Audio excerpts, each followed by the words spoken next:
Friends, welcome to our YouTube channel तैयारी exam की। तो आज की इस वीडियो में हम लोग क्लास 11th का NCERT बुक से यहाँ पे आप लोग देख सकते हैं क्लास 11th अध्याय 4 है जो कि प्राणी जगत है। तो परीक्षा उपयोगी महत्वपूर्ण प्रश्न उत्तर को देखने वाले हैं और VVI नोट्स भी उसी में है। तो आप लोग वीडियो को एंड तक ज़रूर देखिएगा और चैनल पे नए हैं तो सब्सक्राइब करके बेल आइकन को प्रेस कर दीजिएगा। तो देखिए फ्रेंड्स, हम लोग यहाँ पे आ चुके हैं अध्याय 4 प्राणी जगत। परीक्षा उपयोगी महत्वपूर्ण प्रश्नोत्तर जो क्लास 11th का पढ़ाई है बहुत ही स्टैंडर्ड टाइप का हो जाता है।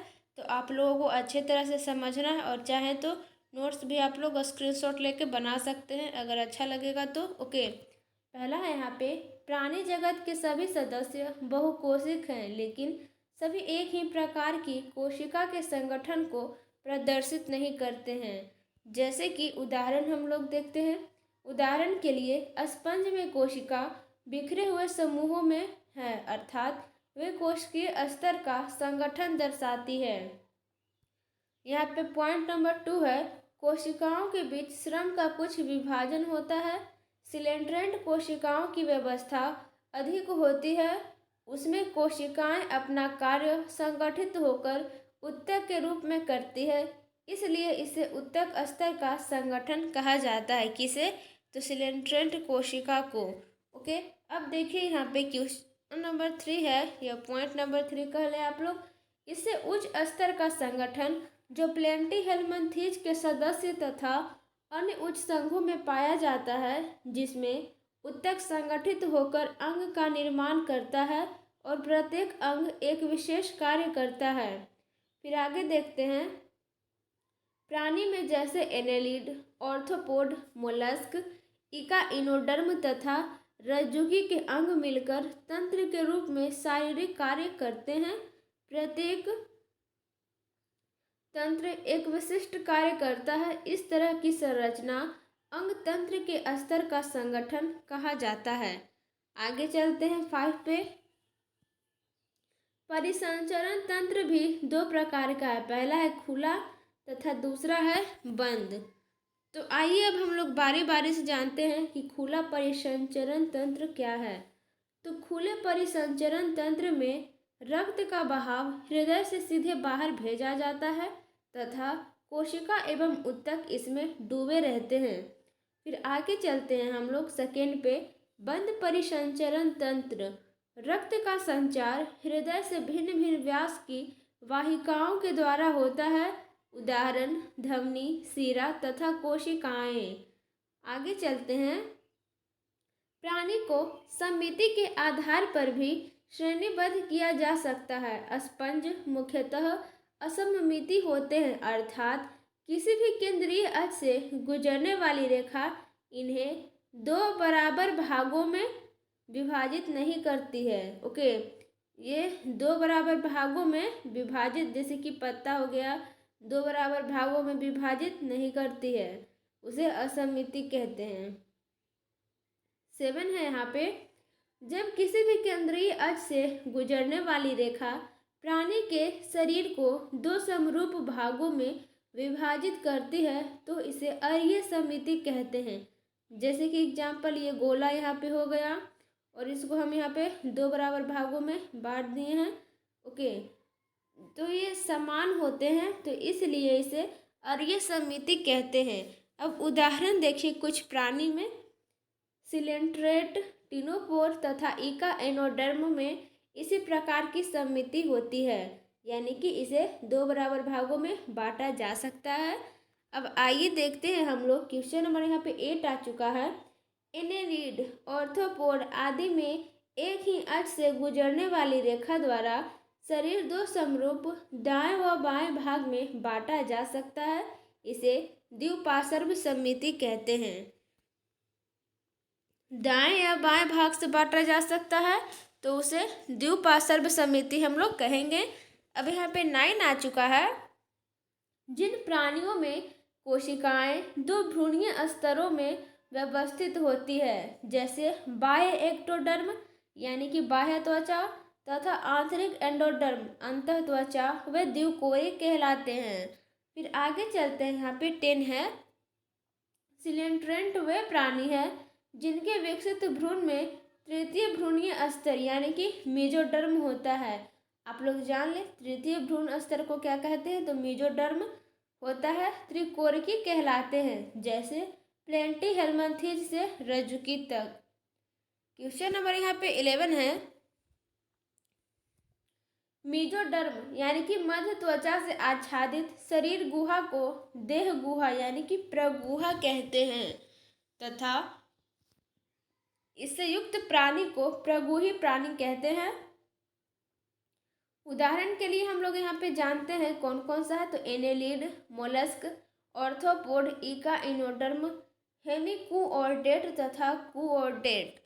ओके, अब यहाँ पे 12 है कुछ प्राणियों में मध्य त्वचा यानी कि मेसोडर्म बाह्य त्वचा एवं अंतः त्वचा के बीच बिखरी हुई थैली के रूप में पाई जाती है, उन्हें कूटगुही कहते हैं। उदाहरण के फलस्वरूप स्केलमंथीज। ओके, 13 है यहाँ पे जिन प्राणियों में शरीर गुहा नहीं पाई जाती है उन्हें क्या कहते हैं, तो अगुहीय कहते हैं।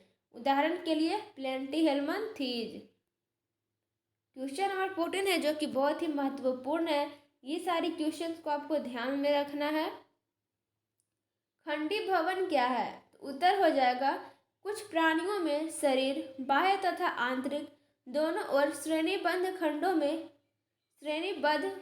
में विभाजित रहता है, जिसमें कुछ एक अंगों की क्रमिक पुनरावृत्ति होती है, तो उस प्रक्रिया को खंडी भवन कहते हैं। 15 आ चुका है यहाँ पे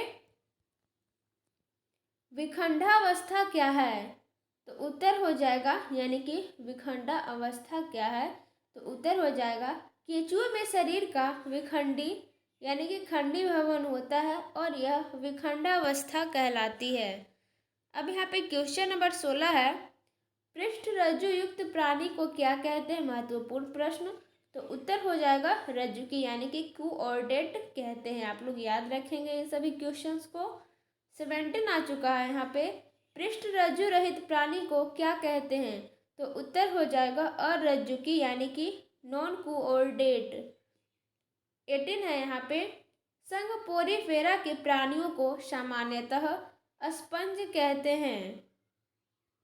19 है संघ पोरीफेरा में जल सूक्ष्म रंध्र ऑस्टिया द्वारा शरीर की केंद्रीय स्पंज गुहा यानी कि स्पंजोसील में प्रवेश करता है तथा बड़े रंध्र ऑस्कुलम द्वारा बाहर निकलता है।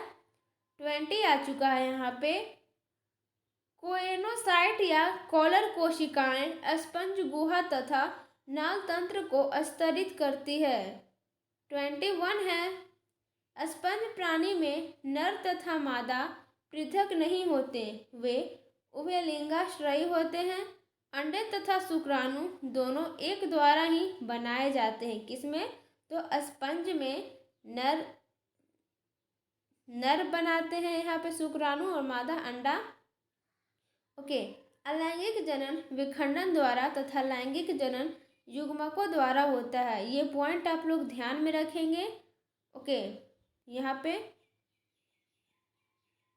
ये पॉइंट लैंगिक जनन युग्मकों द्वारा होता है, ओके, और अलैंगिक जनन विखंडन द्वारा होता है, ठीक है। अब हम लोग आगे चलते हैं। उदाहरण यहाँ पे देख सकते हैं आप लोग साइकन, साइफा, अस्पांजिला कहने का अभिप्राय स्वच्छ जलीय स्पंज तथा यू स्पंजिया यानी कि बौद्ध स्पंज। 22 आ चुका है यहाँ पे संघ सिलेंट्रेटा नाइडेरिया नाम इसकी दंश कोशिका नाइडोब्लास्ट या निमेटोब्लास्ट से बना है।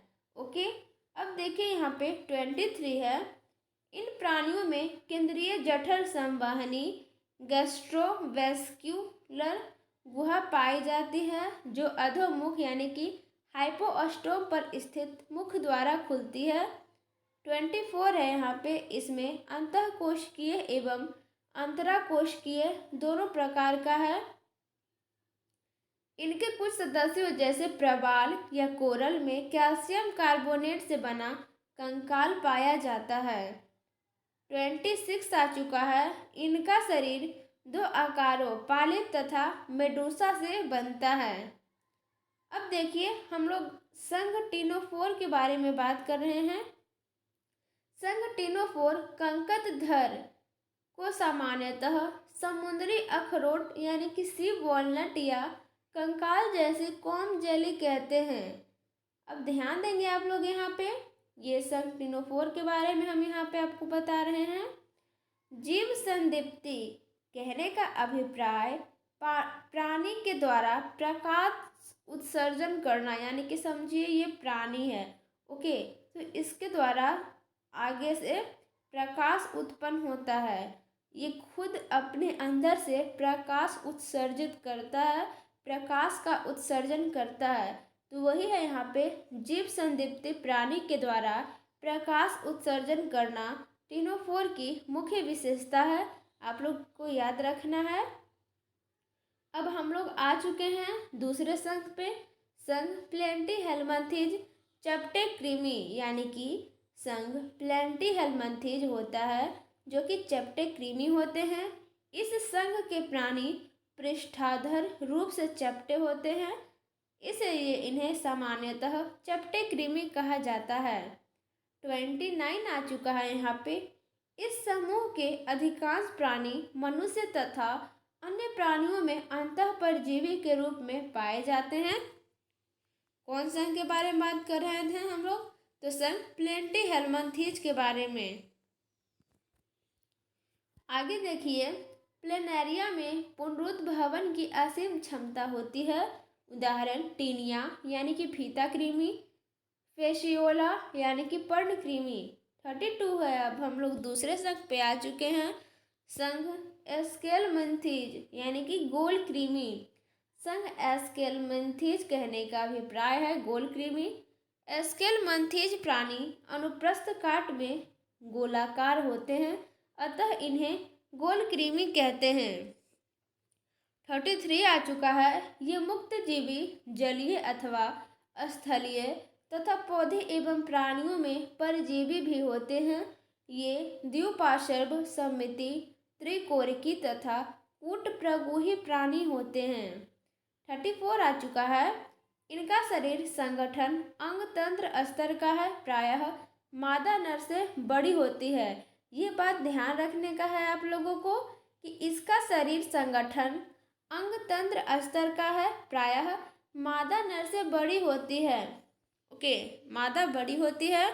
उदाहरण देखिए, एंसाइलोस्टोमा यानी कि अंकुश कृमि, वुचेरेरिया यानी कि फाइलेरिया कृमि, फिर है एस्केरिस यानी कि गोल कृमि आदि।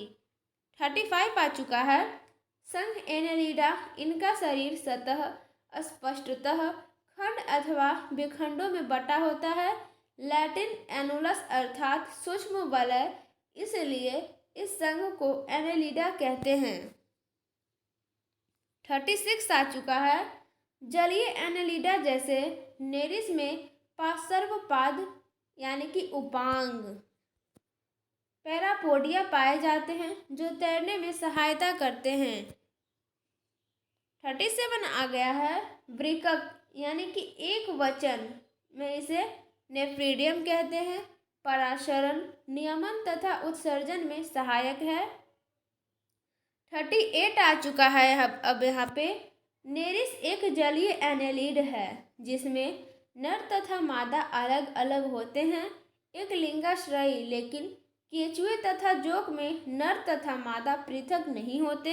कहने का अभिप्राय केचुआ और जोक होता है, उसमें नर तथा मादा दोनों पाए जाते हैं।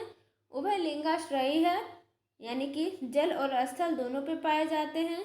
जनन लैंगिक विधि द्वारा होता है।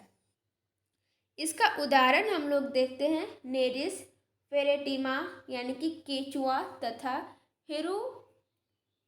हिरुडिनेरिया यानी कि रक्त चूसक जोक। आप लोग याद रखेंगे यहाँ पे हिरुडिनेरिया कहने का अभिप्राय क्या है?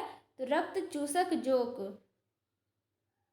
अब देखिए यहाँ पे 39 आ चुका है।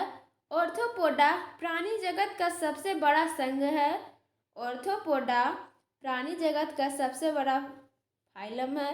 ओके, तो आपको इसको याद रखना है, जिसमें कीट भी सम्मिलित हैं। लगभग 2/3 जाति पृथ्वी पर ऑर्थोपोडा ही हैं। ओके, अब यहाँ पे 14 आ चुका है। शरीर, सिर, वक्ष तथा उदर में विभाजित होते हैं। ऑर्थोस मतलब संधि, पोडा मतलब उपांग, इसमें संधि युक्त पद होता है। हम लोग ऑर्थोपोडा के बारे में बात कर रहे हैं। 41 है संवेदी अंग, जैसे श्रृंगिकाएं, नेत्र, सामान्य तथा संयुक्त, संतुलन पुट्टी, अस्टेटोसिस्ट उपस्थित होते हैं। उत्सर्जन मेलपिगी नलिका के द्वारा होता है। नर मादा पृथक होते हैं। जो ऑर्थोपोडा के सदस्य होते हैं उनमें नर तथा मादा अलग अलग होते हैं, यानी कि पृथक होते हैं, तथा अधिकांशतः अण्डप्रजक होते हैं, यानी कि अंडा देने वाले होते हैं सभी। 42 है आर्थिक रूप से महत्वपूर्ण कीट हैं। एपिस यानी कि मधुमक्खी, व बॉम्बिक्स यानी कि रेशम कीट, लैसिफर यानी कि लाख कीट।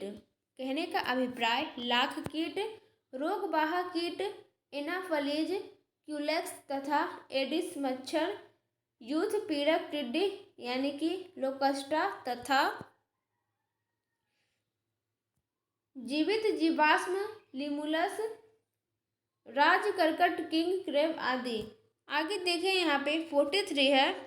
अब हम लोग संघ मोलस्का के बारे में पढ़ने वाले हैं। संघ मोलस्का कोमल शरीर वाले प्राणी होते हैं। मोलस्का दूसरा सबसे बड़ा प्राणी संघ है। पहला क्या था? तो ऑर्थोपोड था, यानी कि ऑर्थोपोडा, और दूसरा सबसे बड़ा संघ क्या है? तो यहाँ पे मोलस्का हो जाएगा। आप लोग ध्यान से इसको याद रखेंगे। इनका शरीर प्रायः कोमल परंतु कठोर कैल्शियम के कवच से यहाँ पे ढका रहता है। इनका शरीर जो होता है बहुत ही कोमल होता है, लेकिन ऊपर से जो कैल्शियम का आवरण रहता है इसके ऊपर, जो बहुत ही कठोर रहता है, वही बात यहाँ पे कहा गया है। 44 है इसका शरीर अखंडित, जिसमें सिर, पेशीय पात तथा एक अधरंग ककूद होता है। त्वचा की नरम तथा स्पंजी परत ककूद के ऊपर प्रावार बनाती है। ककूद तथा प्रावार के बीच स्थान को क्या कहते हैं? तो प्रावार गुहा कहते हैं, जिसमें पंख के समान क्लोम पाए जाते हैं, जो श्वसन एवं उत्सर्जन दोनों में सहायक है। 45 आ चुका है। यहाँ पे मुख में भोजन के लिए रेती के समान घिसने का अंग होता है। इसे रेती जिह्वा यानी कि रेडुला कहते हैं। उदाहरण के फलस्वरूप पाइला यानी कि सेब घोंघा इसे कहते हैं। पिकटाडा यानी कि मुक्ता सुक्ति, सीपिया यानी कि कटल फिश, लोलिगो यानी कि स्क्विड, ऑक्टोपस यानी कि बेताल मछली, एप्लाइसिया यानी कि समुद्री खरगोश, डेंटेलियम यानी कि रद्दकवचर, क्यूटोप्ल्यूरा यानी कि काइटन। आगे चलते हैं हम लोग अब संघ इकाइनोडर्मेटा के बारे में जानते हैं। संघ इकाइनोडर्मेटा शूलयुक्त प्राणी होता है। इस संघ के प्राणियों में कैल्शियम युक्त अंतःकंकाल पाया जाता है, इसलिए इनका नाम इकाइनोडर्मेटा यानी कि शूलयुक्त शरीर है। ओके, अब देखिए यहाँ पे 48 आ चुका है। जल संवहन तंत्र इस संघ की विशिष्टता है, जो चलन, गमन तथा भोजन पकड़ने में तथा श्वसन में सहायक है। आगे हम लोग चलते हैं। अब नर एवं मादा पृथक यानी कि अलग अलग होते हैं तथा लैंगिक जनन पाया जाता है। निषेचन सामान्यतः बाह्य होता है। परिवर्धन अप्रत्यक्ष एवं मुक्त प्लावी लार्वा अवस्था होता है, लार्वा अवस्था द्वारा होता है। उदाहरण के फलस्वरूप एस्टेरियम यानी कि तारामीन, एकाइनस यानी कि समुद्री अर्चिन। ओके, फिर आगे देखते हैं एंटीडोन यानी कि समुद्री लिली, कुकुमेरिया समुद्री करकटी तथा ओफ्यूरा यानी कि भंगूर तारा। 50 आ चुका है यहाँ पे संघ हेमिकॉर्डेटा। इन्हें हेमिकॉर्डेटा पहले कशेरुकी संघ में एक उपसंघ के रूप में रखा गया था, लेकिन अब इसे अरज्जुकियों में एक अलग संघ के रूप में रखा गया है। किसको? तो संघ हेमिकॉर्डेटा को। 51 है इस संघ के प्राणी कृमि के समान तथा समुद्री जीव हैं जिनका संगठन अंग तंत्र स्तर का होता है। ये सब द्विपार्श्व रूप से सममिति, त्रिकोणीय तथा प्रगोही प्राणी हैं। 52 आ चुका है इनका शरीर बेलनाकार है तथा शुंड तथा कॉलर लंबे वक्ष में विभाजित होता है। श्वसन क्रोम द्वारा होता है तथा शुंड ग्रंथि इसके उत्सर्जी अंग हैं। उदाहरण के फलस्वरूप बेलेनोग्लोसस कैसा नाम रहता है तथा सेकोग्लोसस। ओके, तो ये बहुत सारे टफ वर्ड्स होते हैं ऐसे बायोलॉजी में। ओके, तो आपको ध्यान से बुक भी पढ़ना है और समझना है। 53 है यहाँ पे संघ कॉर्डेटा रज्जुकी। कशेरुकी संघ के प्राणियों में 3 मूलभूत लक्षण पृष्ठ रज्जु, पृष्ठ खोखली तंत्रिका रज्जु तथा युग्मित ग्रसन क्रोम छिद्र पाए जाते हैं। 54 आ चुका है यहाँ पे संघ कॉर्डेटा 3 उपसंघों में विभाजित किया गया है, जिनमें क्रमशः पहला है यूरोकॉर्डेटा या ट्यूनिकेटा, सेफेलोकॉर्डेटा तथा वर्टिब्रेटा।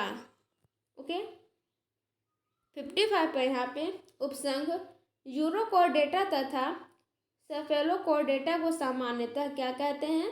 तो प्रोटोकॉर्डेटा भी कहते हैं। 56 आ चुका है कशेरुकी संघ के प्राणियों में पृष्ठ रज्जु भ्रूणीय अवस्था में पाई जाती है। वयस्क अवस्था में पृष्ठ रज्जु अस्थिल अथवा उपास्थिल मेरुदंड में परिवर्तित हो जाती है। 57 है यहाँ पे कशेरुकी रज्जुकी भी है, यानी कि कशेरुकी को हम लोग रज्जुकी भी कहते हैं, किंतु सभी रज्जुकी कशेरुकी नहीं होते हैं। 58 आ चुका है वर्ग साइक्लोअस्टोमेटा। साइक्लोअस्टोमेटा वर्ग के सभी प्राणी कुछ मछलियों के बाह्य परजीवी होते हैं। इसका शरीर लंबा होता है जिसमें श्वसन के लिए 6 से 15 जोड़ी क्रोम छिद्र होते हैं। 59 है यहाँ पे साइक्लोअस्टोम समुद्री होते हैं किंतु जनन के लिए अलवणीय जल में प्रवास करते हैं। जनन के कुछ दिन के बाद वे मर जाते हैं। इसके लार्वा कायांतरण के बाद समुद्र में लौट जाते हैं। जब ये मर जाते हैं तो जो इनके लार्वा होते हैं यानी कि कुछ समय बाद फिर समुद्र में लौट जाते हैं और फिर इनका जन्म हो जाता है। मेन बात ये है यहाँ पे, फिर से देखिए समझिए। साइक्लोअस्टोम समुद्री होते हैं किंतु जनन के लिए अलवणीय जल में प्रवास करते हैं। जब जनन कर लेते हैं, जनन की क्रिया कर लेते हैं, तो कुछ दिन के बाद उनकी मृत्यु हो जाती है। फिर इसके लार्वा कायांतरण के बाद समुद्र में लौट जाते हैं। जब जनन करते हैं तो उनका लार्वा अवस्था होता है, वो समुद्र में लौट जाते हैं और फिर से एक नए जीव का निर्माण होता है। उदाहरण के लिए आपको बता दें पेंट्रोमाइजोन लैम्प्रे तथा मिक्सिन यानी कि हैगफिश। ओके, अब यहाँ पे 60 आ चुका है वर्ग केंड्रेक्थिज। ये धारा रेखीय शरीर के समुद्री प्राणी है तथा इसका अंत कंकाल उपास्थिल है। पृष्ठ रज्जु चिरस्थायी होता है। यहाँ पे शायद अंत होगा। ओके, आप लोग सही कर लीजिएगा। 61 है यहाँ पे क्लोम छिद्र अलग अलग होते हैं तथा प्रच्छद यानी कि ओपरकुलम से ढके नहीं होते। त्वचा दृढ़ एवं सूक्ष्म पट्टाभ शल्क युक्त होती है। आगे चलते हैं हम लोग। कुछ अस्थिल मछलियों में विद्युत अंग होते हैं टोरपीडो तथा कुछ में विष दंश ट्राइगोन होते हैं। ये सब असमतापी यानी कि पोडकिलोथ मिर्क हैं। ओके, पोइकिलोथ मिर्क हैं, अर्थात इसमें शरीर का ताप नियंत्रित करने की क्षमता नहीं होती है। कुछ अस्थिल मछलियों में विद्युत अंग होते हैं, टोरपीडो, तथा कुछ में विष दंश ट्राइगोन होते हैं। ये सब असमतापी होते हैं। ओके, अब आगे हम लोग देखते हैं 63 पे। अस्थिल मछलियों के कुछ उदाहरण बताना है, तो यहाँ पे उत्तर हो जाएगा ओस्कोलियोडोन यानी कि कुत्ता मछली, प्रिस्टस यानी कि आरा मछली, फिर है कोरकेरोडोन यानी कि विशाल सफ़ेद शार्क, ट्राइगोन व्हेल शार्क। जिसके पास एनसीईआरटी बुक होगा उसे ज़रूर रीडिंग दे, और जिसके पास बुक नहीं है या नहीं खरीद पाए हैं तो इसे आप लोग नोट्स बना सकते हैं, क्योंकि ये नोट्स एनसीईआरटी बुक से ही एक एक नोट्स एकदम बनाया गया है। ओके, 64 है वर्ग ओस्ट्रिकथिज। इस वर्ग की मछलियाँ लवणीय तथा अलवणीय दोनों प्रकार के जल में पाई जाती है। इनमें 4 जोड़ी क्लोम छिद्र दोनों ओर प्रच्छद यानी कि ओपरकुलम से ढके रहते हैं। अब यहाँ पे 65 आ चुका है। इनमें वायु कोश उपस्थित होता है जो उत्प्लावन में सहायक है।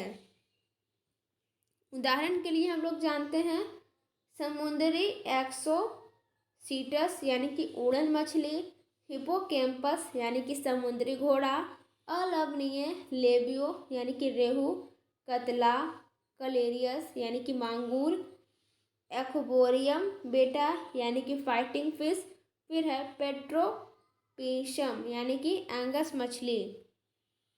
66 आ चुका है यहाँ पे वर्ग एम्फीबिया यानी कि उभयचर। जैसा कि नाम से इंगित है, ग्रीक शब्द एम्फी का अभिप्राय 2 + बायोस मतलब जीवन होता है, कि उभयचर जल तथा स्थल दोनों में रह सकते हैं। इनमें अधिकांश में 2 जोड़ी पैर होते हैं। शरीर सिर तथा धड़ में विभाजित होता है। आगे हम लोग चलते हैं 67 पे। कर्ण की जगह कर्णपटल पाया जाता है। कहने का अभिप्राय जो मनुष्य में इस तरह का कर्ण पाया जाता है वो जीवों में ऐसा नहीं होता है। उनमें समझिए ये जीव शरीर का फेस है, यहाँ पे कर्णपटल पाया जाता है। कहने का अभिप्राय मनुष्य में इस तरह का कान न पाया जाता है, लेकिन ऐसा नहीं है। उस सभी जीव में कर्णपटल यानी कि एक गोल तरह का इस तरह का पाया जाता है और इसके आर पार देखा जा सकता है। ओके, इस तरह का कर्णपटल पाया जाता है। कौवा में और छिपकली में आप लोग देख सकते हैं। आहार नाल, मूत्राशय तथा जनन पथ एक कोष्ठ में खुलते हैं जिसे अवस्कर कहते हैं। 68 आ चुका है यहाँ पे वर्ग एम्फीबिया यानी कि उभयचर जीवों के कुछ उदाहरण यानी कि बूफो यानी कि टोड, राना टिक्रीना मेढक, हायला वृक्ष मेढक, सेलेमेंड्रा यानी कि सैलामेंडर, इक्थियोफिस यानी कि पाद रहित उभयचर। ये नोट्स बनाने में हमें बहुत दिन लग गए हैं, तो आप लोग ज़रूर इसे याद करें, लिखें, समझें। 69 है वर्ग सरीसृप। सरीसृप नाम प्राणियों के रेंगने या सरकने के द्वारा गमन के कारण है। अब यहाँ पे बताया गया है कि जो सरीसृप नाम है प्राणियों के रेंगने या सरकने के द्वारा गमन के कारण है। लैटिन शब्द रेपरे, यहाँ पे ध्यान देंगे आप लोग, लैटिन शब्द रेपरे अथवा रेप्टम रेंगना या सरकना ओके कहलाता है। 17 है यहाँ पे। इसमें कीरोटिन द्वारा निर्मित बाह्य त्वचीय शल्क या प्रशल्क पाए जाते हैं। ये सब अधिकांशतः स्थलीय प्राणी हैं जिनका शरीर शुष्क शल्क युक्त त्वचा से ढका होता है। 71 है यहाँ पे। हृदय सामान्यतः 3 प्रकोष्ठ का होता है, लेकिन सिर्फ मगरमच्छ में 4 प्रकोष्ठ का हृदय होता है। मगरमच्छ एक अपवाद है।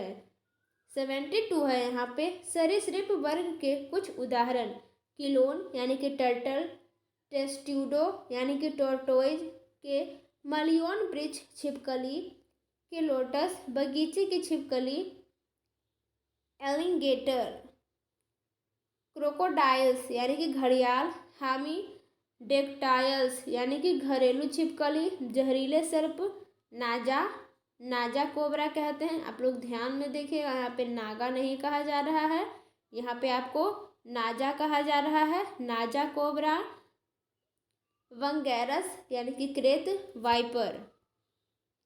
73 है यहाँ पे, सर्प तथा छिपकली अपनी सल्क को त्वचीय कैंचुल में छोड़ते हैं। आप लोग ध्यान दीजिएगा, गार्डन में या कहीं आसपास आप लोग देखे होंगे कि सांप और छिपकली जो होते हैं अपने सल्क को त्वचीय कैंचुल के रूप में छोड़ते हैं। ओके, यानी कि सांप और छिपकली केंचुआ छोड़ता है, निषेचन आंतरिक होता है, ये सब अंडज हैं तथा परिवर्धन प्रत्यक्ष होता है। सांप और छिपकली ये दोनों अंडा देते हैं। ओके, 74 है, वर्ग एविज कहने का अभिप्राय पक्षी। इसमें कौन से जीव आते हैं? तो पक्षी आते हैं। एविज का मुख्य लक्षण शरीर के ऊपर पंखों की उपस्थिति तथा उड़ने की क्षमता से है। कुछ अपवाद होते हैं जो नहीं उड़ सकते, जैसे आप लोग ध्यान से देखेंगे कि कौन कौन से जीव अपवाद होते हैं। तो ऑस्ट्रिच यानी कि शुतुरमुर्ग, शुतुरमुर्ग को छोड़कर इनमें चोंच पाई जाती है। अग्रपाद रूपांतरित होकर पंख बनाते हैं। जो आगे का पैर होता है, अग्रपाद होता है, वो आगे चलकर पंख के रूप में रूपांतरित हो जाते हैं। ओके, अब आइए हम लोग चलते हैं यहाँ पे 75 पे।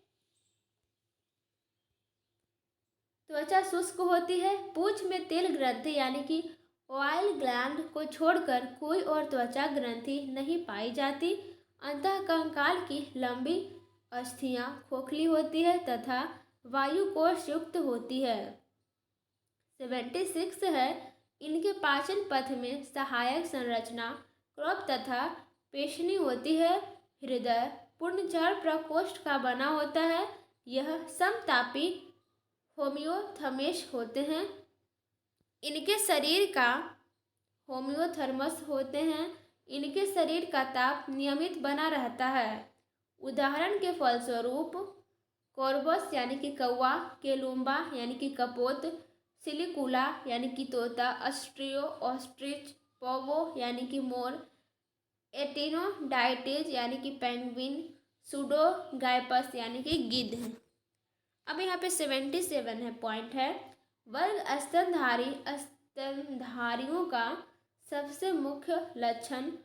फिर से देखते हैं, वर्ग स्तनधारियों का सबसे मुख्य लक्षण दूध उत्पन्न करने वाली ग्रंथि यानी कि स्तन ग्रंथि है, जिससे बच्चे पोषण प्राप्त करते हैं। पोषण प्राप्त करके शारीरिक विकास होता है उनका। फिर 78 पे हम लोग आते हैं, इनकी त्वचा पर रोम पाए जाते हैं। किनमें? स्तनधारी में। बाह्य कर्ण पल्लव पाए जाते हैं। कुछ को छोड़कर सभी स्तनधारी बच्चे को जन्म देते हैं, जिसे जरायुज कहते हैं। क्वेश्चन आ सकता है यहाँ पे, जरायुज किससे कहते हैं? जरायुज से आपका क्या अभिप्राय है? जरायुज से आप क्या समझते हैं? तो आप लोगों का उत्तर हो जाएगा स्तनधारी जो कि बच्चे को जन्म देती है उसे जरायुज कहते हैं। ओके, अब देखिए यहाँ पे हम लोग 79 पे आ गए हैं, जो कि लास्ट पॉइंट है हमारा। उदाहरण अंडज, ऑर्निथोरिंकस यानी कि प्लेटिपस या डकबिल, जरायुज, मैक्रोपस यानी कि कंगारू, फिर है टेरोपस, फ्लाइंग फॉक्स यानी कि उड़ने वाली लोमड़ी, फिर है केमिकल यानी कि ऊँट। ओके, ये सभी क्या होते हैं? तो जरायुज होते हैं, उसी का उदाहरण है। वीडियो कैसा लगा कमेंट करके ज़रूर बताइएगा, क्योंकि ये हमें बनाने में बहुत टाइम लग जाता है। आप लोग भी बनाओगे तो आप लोग को भी पता चल जाएगा कि कितना टाइम लगता है। मिलते हैं अगले वीडियो में। ज़्यादा से ज़्यादा अपने दोस्तों में शेयर कीजिए, आप लोग शेयर नहीं करते हैं। Thanks for watching.